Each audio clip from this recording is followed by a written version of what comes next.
The Guild is Maximum Lawyers' community of legal entrepreneurs who are taking their businesses and lives to the next level. As a Guild member, you'll build relationships, be held accountable, and learn strategies specifically designed to get you unstuck and accelerate your plan for growth. Members are also granted exclusive access to masterminds hosted around the country. Our next event is coming up, and we're heading to Scottsdale, Arizona. There's something truly magical about the power of these in-person connections where real-time breakthroughs happen. Picture this. You're surrounded by like-minded law firm owners tackling your business and mindset challenges together. The energy is electric, the insights are transformative, and the results are game-changing. Investing in yourself is the best decision you'll ever make. The knowledge, strategies, and breakthroughs you'll gain are priceless assets that will supercharge your practice and propel you forward. Join the Guild and secure your ticket to Scottsdale at the best possible price by visiting maxlawevents.com. Run your law firm the right way. This is the Maximum Lawyer Podcast. Your hosts, Jim Hacking and Tyson Mutrux. Let's partner up and maximize your firm. Welcome to the show. Welcome back to the Maximum Lawyer Podcast. I'm Jim Hacking. And I'm Tyson Mutrux. What's up, Jimmy? Well, Tyson, I think it's funny that we've been knowing each other for 10 years now, and it took our guest to point out to you that sometimes people say I look like Philip Seymour Hoffman, so that was sort of funny. Yeah, and you do sort of look like Philip Seymour Hoffman. Yeah. I mean, you don't have quite the talent that he had, but you're okay. You've got your own strengths. Yeah, for sure. Well, that's why I'm here. I'm here to make sure you guys know who you are. That's exactly right. Well, let's go ahead and introduce her. You want to introduce Hilary, Tyson? Yeah, so Hilary is the best-selling author, keynote speaker, founder of The Human Way, and former senior executive officer of Toyota Asia Pacific. She believes there is an evolution occurring in business. It's just not about technology, tactics, integrations, and how much money leaders pump into their companies. It's about love, care, and human connection. Her work draws from topics including Kaizen, I think it's Kaizen, operations, customer experience, employee experience, culture, and innovation. Hilary, I'm going to let you take it from there because we don't usually do long form introductions, but I feel like we need to do one with you. And so tell us, I guess, how you tell us about yourself, and then tell me if I pronounce Kaizen correctly. It's Kaizen. Kaizen. Okay. It's very close. Very common, though, to pronounce it Kaizen. So Kaizen is what made Toyota famous on the manufacturing side of the business. If you think of Toyota, for quality, for reliability, process improvement. And over the last 10 years, those types of concepts have made their way to the West and sort of been, commercialized as usual with democracy and capitalism, which is great about America. So that's why you've seen things pop up like the Lean Startup by Eric Ries and Six Sigma. Any of those real buzzwords that you've heard over the years around process improvement are all really originally from Toyota and even before Toyota Deming, but we won't go there because that's like a century ago. But either way, I ran process improvement for Toyota across 14 Asian countries out of Singapore.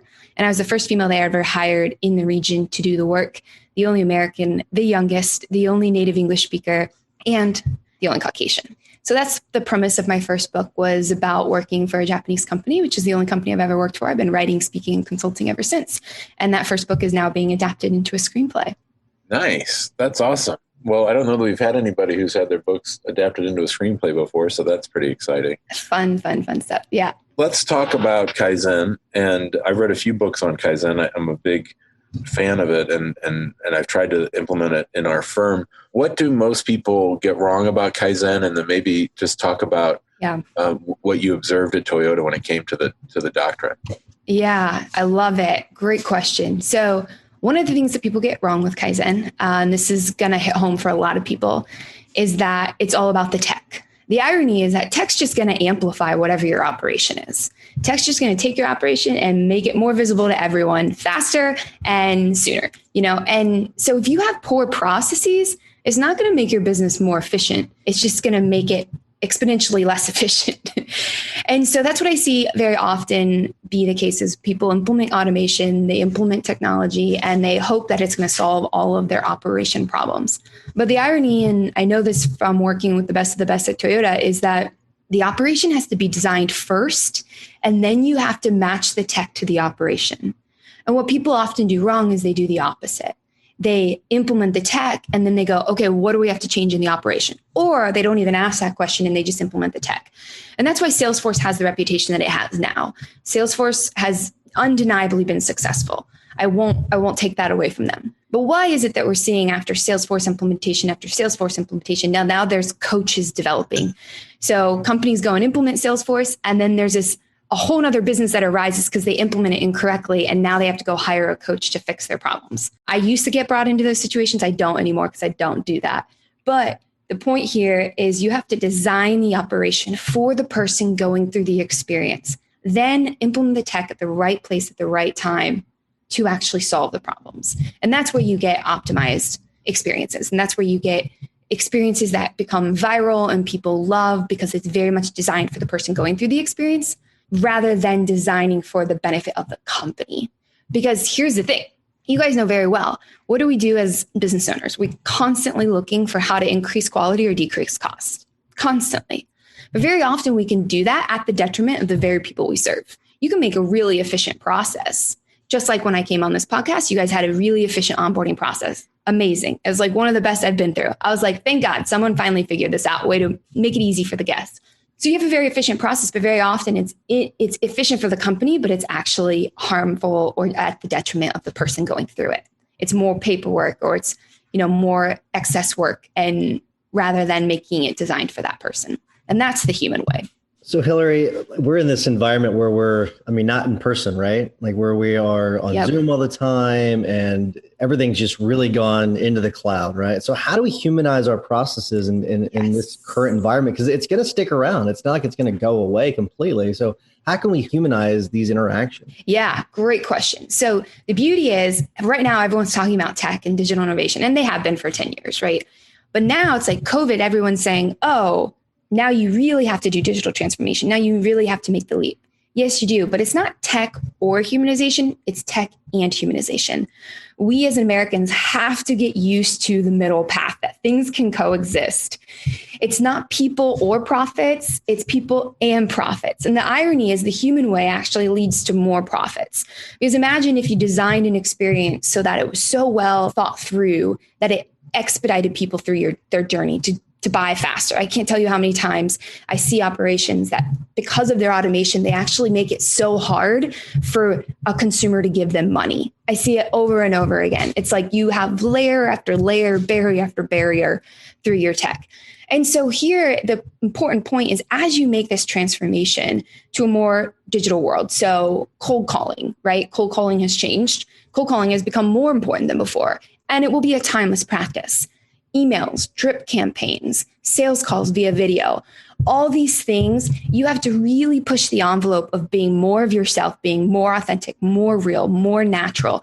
Forget the canned responses, forget the corporate jargon, forget the scripts, and open naturally as you, as the way your company wants to show up, as the values your company represents, because that's what's going to build a connection. The task here, the real big challenge for every company as they make this transition to more digital is how do you create opportunities to build trust? What does that mean? We're in a deep, deep crisis of trust. There's actually some statistics that show from 1970 to 2015, every major big institution has dropped in their level of trust by consumers and the common public by over 20%.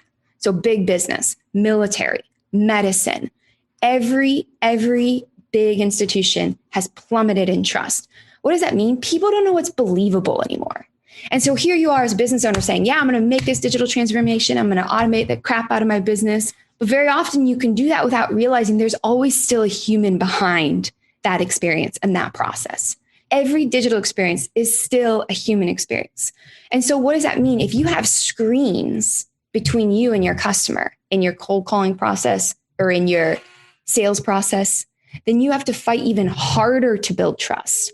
So what does that look like? When you get on the phone, be natural. I had a CEO ask me last week, she said, we're doing this newsletter and I don't know what to say. Like there's so much to say and I don't know what to say. And I was like, then that's what you say.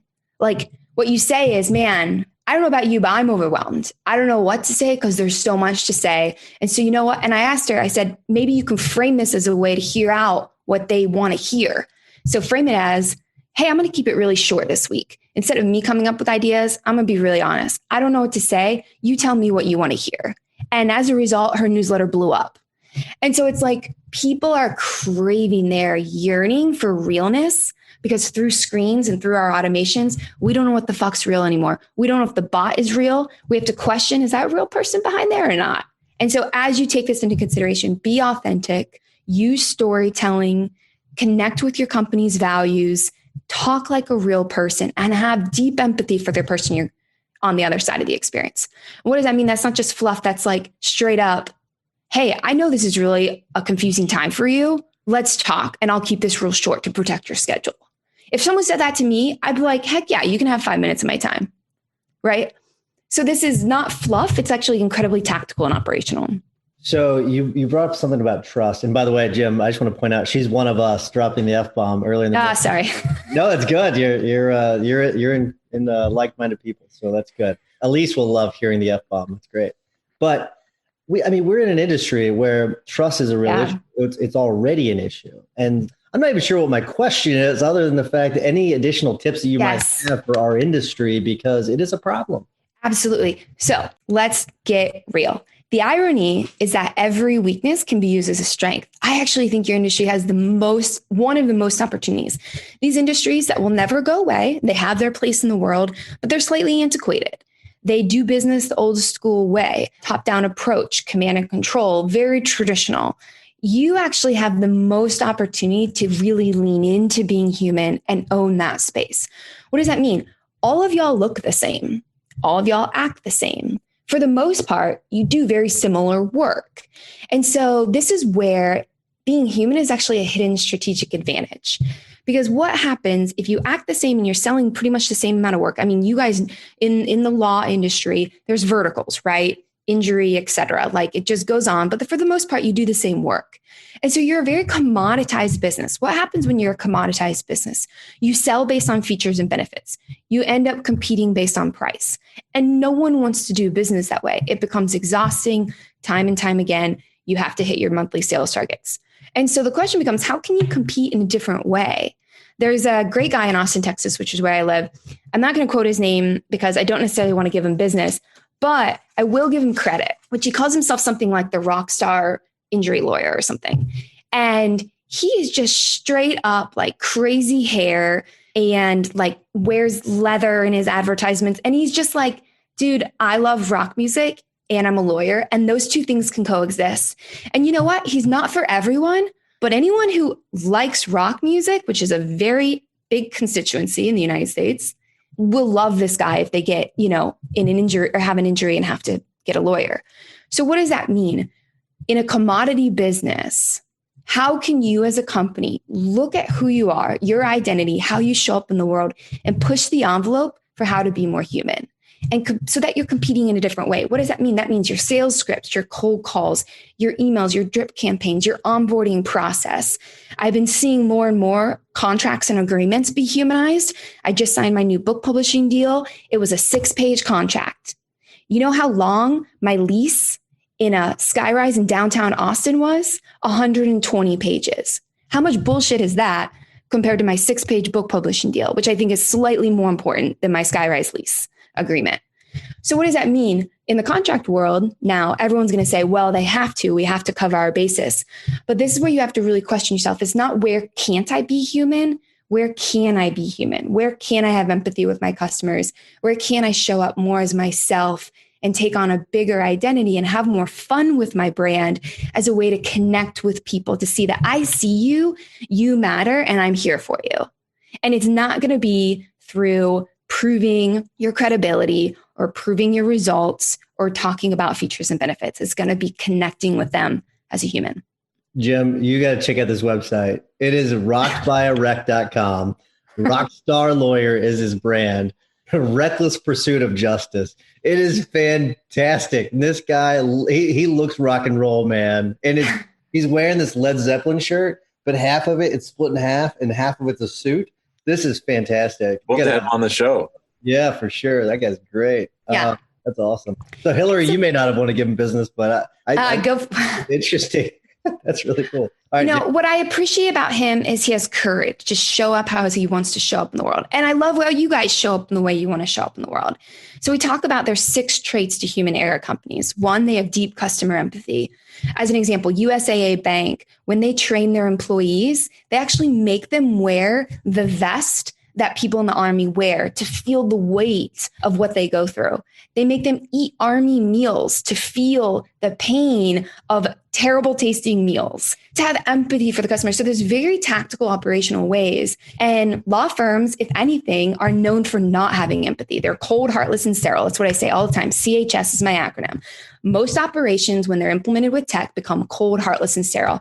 It's just a company pushing you and shoving you down processes, and then they wonder why they don't get the results they want.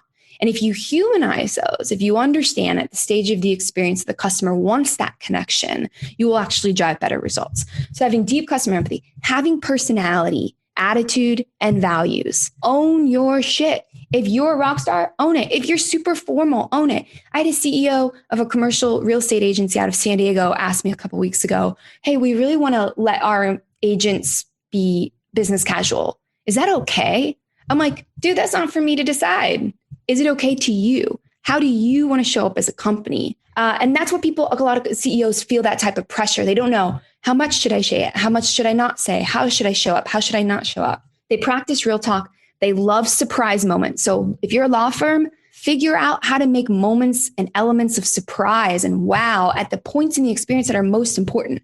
I see this at contract signing and onboarding where it fails the most. Your customer is the most excited and you just make it as tedious and monotonous as possible. You almost like want it to be miserable for them. Don't try to flip the switch. How do you make it exciting?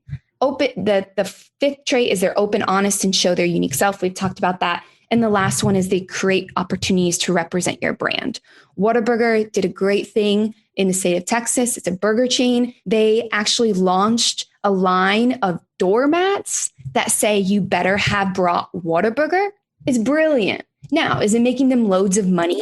No, but it's not stupid propaganda of like a leather book with your name on it. No one wants those anymore. It gives an opportunity for your customers to evangelize the brand. And so to all the law firms out there listening to this, like, please take one of these and like, just think, who am I? How do I want to show up? And how do I implement one of these traits in a way that's more unique to myself?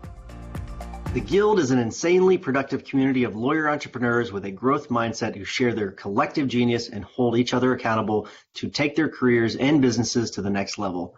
But in 2021, we are upping the game. In addition to exclusive access to the group, FaceTime with the 2 of us, discounted pricing for live events, and front seat exposure to live recording and podcasts and video, we are mapping out for members the exact growth playbook with our new program, Maximum Lawyer in Minimum Time. As a Guild member, you'll build relationships and experience content specifically designed to complement your plan for growth. For a limited time only, the Maximum Lawyer in Minimum Time program will be offered for free to all new Guild members. Join us by going to maxlawguild.com. We're talking today with Hilary Corna, and she's a marketing and business expert. We're glad to have her on the show. I have lots of questions, Hilary, but I'm going to go to one from our members, and it touches on what you just said. So many people think, oh, if I do my marketing and make it personalized, that'll turn people off, and or other people will copy me.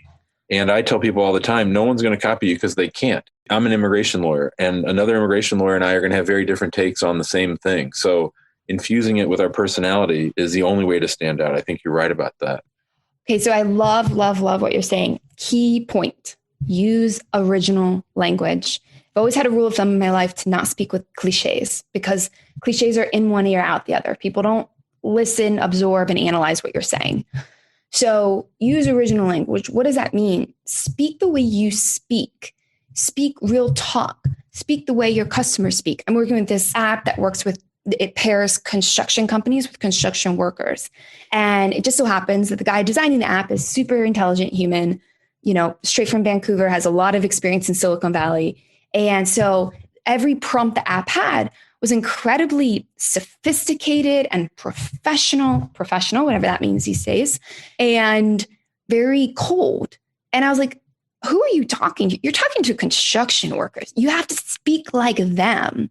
So yes, use original language, use humor. Don't be afraid to lean in. The irony is once you take this leap, and you just have to take the leap, talk like yourself and take the leap, then you'll start to see more engagement. You'll start to see more responses to your emails. You'll start to see more tags on your social because people don't want canned response. People want something that's believable. I'm just sort of absorbing all this. This is just really, I think, really good information. I think it's stuff that we need to hear because we just had Dan Schnurbush on the other day, and he's got this estate planning website. It was really just dry and bland and boring, and it didn't really convey his personality. And then we did this hot seat, and he just reconfigured everything, and he made it a lot more personal, and it looks so much better. And whenever I saw it, I had this connection with him because he talks about his story because he lost his dad, and his dad didn't have the estate plan that he should have had, and so he tells that story now, and you have that personal connection. So we talk a little bit more about just stories and personal connections that will help convey your message and know, like, and trust you more. Yes. I love this. So storytelling is one of the traits that human-centered companies typically use. It's a very strategic tactic. As an example, this construction company that I mentioned, this gentleman who owns the company actually designs TED stages. So that's his background. He builds TED stages. And I was like, yeah, that's cool. That adds to your credibility. It's super impressive. But only like a month into working with him did I find out that actually his dad in Canada, back in like the early 50s and 60s, in their community of 500 homes, built 400 of those homes. And that he is known as a legacy in his town in Canada for having like built community and brought people together and created a safe space for that community to live and breathe. And I was like, dude, that's your story. It's not like, listen, I know you worked for TED and that's really cool, but like that doesn't connect with builders or constructors. What connects with builders and constructors is, hey, I'm on this level and, most likely I'll probably be in construction the rest of my life. That's my identity. So connect with them. As an example for myself, one of the stories I often tell about my time at Toyota is, so my father was an entrepreneur, but he was not successful. He actually passed away when I was 9 months old in a car accident. And about 10 years ago, we found a letter that he had written to himself prior to his passing. And what he says in that letter is that, this is going to be one of the biggest challenges of my career. He was taking over my grandpa's company. And he said, should I succeed, may I always be reminded of the things that matter most and not be distracted by the frugal rewards of hard work and dedication, and always know that what matters most is my family and my love for them. And so I tell that story a lot in my keynotes because I think entrepreneurs are really yearning for that type of meaning and purpose. And yeah, we can make a shit ton of money. We know how to make businesses that run with machine-like efficiency. Like we can do that. The tools are there. But when you hear customer stories and when you connect with them on a deeper level, and when you hear how your company changed their life, that's what people connect to. So for example, with testimonials, anyone out there who has testimonials on their website, stop using produced testimonials. No one believes it anymore. Honestly, you don't even think they're real for the most part, but it's a waste of time. And people say, oh, well, it has to look professional. It has to be polished. It has to be recorded with a high def camera.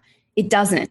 My favorite thing is what I call text-monials, which is using real text that you got and posting that on your website. Because it's more real, it's more authentic, it's more in the moment. And that's what people are craving, that behind the scenes. So any chance that you can use storytelling and testimonials is also a really effective tactic. Like let your customer, we would always say at Toyota, show me, don't tell me. Let your customer speak on your behalf rather than you trying to create a narrative that your future prospects want to hear. Thanks for sharing that story about your dad's letter. And I instantly connected to you more than I had before just by hearing it. So I think the point was proven just right there in your share. I want to shift gears for a minute just because we're coming up against time. And this is a question I wanted to ask you. So I practice law with my wife, and she's in charge of the production of legal services, like actually doing the legal work with other lawyers, and she supervises them. And we've been doing a ton of work on improving our systems, and sort of incremental change, Kaizen. Probably not doing it right, but we're trying to incrementally improve. But she gets really frustrated when a mistake occurs. And I'm wondering if you just talk about where does the role of mistakes fall into the improvement process in Kaizen? Oh, what a beautiful question to end on. The founder of the Toyota production system, his name is Taiichi Ono. And Taiichi Ono has a great quote that says, and of course I'm going to butcher it on the spot, every problem is not a problem. Every problem is actually an opportunity, something along the lines of that. And so great wisdom of Toyota that many people can't harness because it's long-term, it's not short-term benefits of, process improvement, is that operations is designed to be indefinite. There is never a point in improving someone's lives that you're just, I can wash my hands of this. We're done. We've made this so perfect. Because what happens, people evolve, people change. Your customers' needs and wants are changing, especially with COVID in some industries day to day. And so when we talk about mistakes, Toyota just would simply never use that word. And it's really, how do you change your perspective and the framing of that problem? That now you have more information. What does that tell you in terms of how you need to do things differently? How does that inform your future decisions? And so this is very much a challenge of Western mindsets and the education system that we're built upon. I truly believe that our future and success as a culture and society is actually in learning skills that make us human, not things that robots can do. And why do I bring this up? Right now, everyone's teaching coding, scripting, automation, engineering. And in the short term, yeah, it's highly valuable. I will not deny that. But there will be a point where robots can do those things better than us. And that is a risk. When we as humans don't know how to do original thinking or creative problem solving, teamwork, collaboration, these are the skill sets that I believe are the future. Now, I'm not talking about next year, but I think in the next 10 years. And so to your point, Jim, problem solving and how do you deal with failure and resiliency and recovery is a skill set that as humans, the more we nurture it, the more successful we'll become. And in process improvement, it's never even seen as a failure. Hilary, I could talk to you freaking all day. This is just great. I love talking about systems and processes, and adding that human element is fantastic, but we do need to wrap things up. Before I do, how do people get in touch with you if they want to work with you? Absolutely. So there's a couple ways to engage. The most personal is my weekly newsletter, The Human Way. In that, I share real-time examples from companies that are first to market with this trend and that are benefiting from it. I show a lot of befores and afters and some case studies. So if you want to go to the website, it's just my name, hilarycorna.com. There's only one of me, and that's one L, not two. My name is permanently damaged or plagued, whatever you want to call it. So hilarycorna.com. In terms of social, I write the most on LinkedIn. So feel free to connect with me on LinkedIn. Happy to make that connection. And I would say I am the most human on Instagram. And then I'm usually the most opinionated on Twitter. I love it. I like opinions. So does Jim. Jim's got a lot of strong opinions as well. All right. But I am going to wrap things up. So please join us in the guild. If you're interested in the guild, it's maxlawguild.com. A lot of great high-level people in the guild sharing a lot of great information that you're not able to get in the big group. But if the guild's not for you, check out the big group on Facebook. And then also at the end of this episode, please give us a 5-star review so we help spread the love. Jimmy, what's your hack of the week? Well, first of all, let me thank Hilary for coming on the show. You know, we have these guests sometimes, Tyson, from time to time. It's not that often, to tell you the truth, that people actually say things that are going to haunt me for weeks and weeks and things to think about. And I somewhat resent that, but I also appreciate it. So, Hilary, thanks for that. And my hack of the week is to study the work of Dr. W. Edwards Deming. That's where a lot of the incremental improvement movement comes from. There's a great website for the Deming Institute called deming.org. There are resources, there's videos, there's lots of books. I have one of his books that I've started, and it's good. It helps you sort of look at improvements in a neutral way without getting all the emotional and like Hilary said, just never being satisfied and always looking to improve. Mm-hmm. Love it, Jimmy. All right, Hilary, we always ask our guests to give a tip or hack of the week. Do you have a tip or hack for us? Yes. So here's my challenge. I want you this week, before Thanksgiving, to somehow call it out. Go, whether you're comfortable on your social or your blog, whatever that platform is, or maybe you have a weekly call with your clients, call out the falseness of your industry. say some myth, say some mistruth about what's going on and in people's interpretation of your work. That is a moment, that is a chance for you to build trust with your people because people want to know the truth. And I am to say, I don't know if this will air in the new year, but it may air right before New Year's. So I would say reset it. Reword. For the New Year's or whenever this drops. I'm not sure when this is going to drop. Jimmy, beautiful. Basically, just give yourself a deadline and do what Hilary just said. Because I think it's great advice. I like it. It's good because the guild gets to see this today, and they can do it before Thanksgiving. So, fantastic. So my tip of the week is an app, and I talk about your top 3 things you should do each day, and it's a modification from a variety of other people that talk about writing down 5 things to do each day, and then do those 5 things and nothing else. Mine's a top 3, and it's really hard to find a digital version that it's not too much or not enough. There's a lot of different apps that do a lot of things, and I found one that's super simple. All I need is something super simple, and it's today, tomorrow, and someday. And so you can write down the things that you're going to do today, and it reminds you. And then, or you can put, if you want to do something tomorrow, you can put on tomorrow. If it's a someday, you put it on someday. So all those things that you put on your long task list would go under someday. Things you're going to do tomorrow, obviously tomorrow, and then the things you want to do today, the top 3 you do today. And it's a free app. It's called Someday, and it's really cool. It's simple. If you want all the bells and whistles, it's not for you. But if you just want something really simple that'll help you track your tasks for today and tomorrow and someday, this is the one for you. So that's our tip of the week. Hilary, thank you so much for coming on. It's been a lot of great information that you've shared, and so thank you so much. You're so welcome. It was a pleasure. Thank you. Thanks, Hilary. See ya. Thanks for listening to the Maximum Lawyer Podcast. To stay in contact with your host and to access more content, go to MaximumLawyer.com. Have a great week and catch you next time.